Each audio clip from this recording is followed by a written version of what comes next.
পল্লবীতে শিশু রামিসা ধর্ষণ ও হত্যা মামলার দ্রুত বিচারে দৃষ্টান্ত স্থাপন করতে চায় সরকার।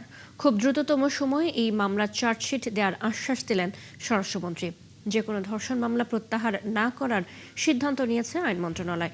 এ ধরনের মামলার রায় দ্রুত কার্যকর করতে উচ্চ আদালতের প্রতি আহ্বান জানাবে সরকার। আজ সচিবালয়ে নিজ নিজ দপ্তরে এসব জানান স্বরাষ্ট্র এবং আইনমন্ত্রী। শারমিন নীরা রিপোর্ট। মিরপুরের পল্লবীতে শিশু রামিসাকে ধর্ষণের পর হত্যার ঘটনা 2025 সালে মাগুরার আসিয়ার কথা মনে করিয়ে দিচ্ছে, কিংবা রাজধানীর বনশ্রীতে মাদ্রাসা ছাত্রের ঝুলন্ত মরদেহ উদ্ধারের পর পায়ুপথে ক্ষতচিহ্ন।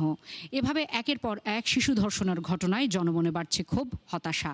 ধর্ষক কিংবা খুনিদের প্রকাশ্যে ফাঁসির দাবি জানাচ্ছেন সাধারণ মানুষ। শিশু রামিসাকে নৃশংসভাবে হত্যার ঘটনাটি মর্মান্তিক বলছে সরকারও। ঘটনাটির দ্রুত বিচারে তদন্ত শেষে অল্প দিনেই চার্জশিট দেওয়া হবে বলে জানিয়েছেন স্বরাষ্ট্রমন্ত্রী।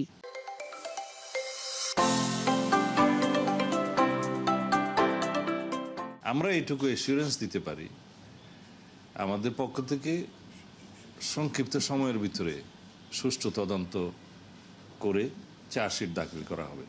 বিচারের দায়িত্ব আদালতের। বিচার প্রক্রিয়া দ্রুত শেষ করার উদ্যোগ নেওয়া হবে বলে জানিয়েছেন আইনমন্ত্রীও। তিনি জানান, দ্রুত বিচার ট্রাইব্যুনালে নয়, নারী ও শিশু দমন ট্রাইব্যুনালে রামিসার হত্যার বিচার হবে।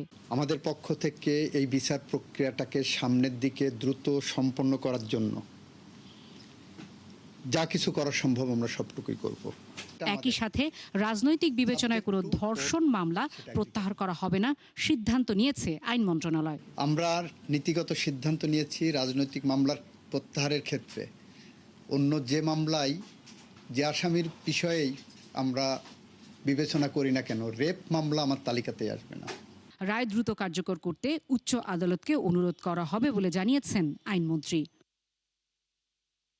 শারমিন নীরা, ৭১, ঢাকা।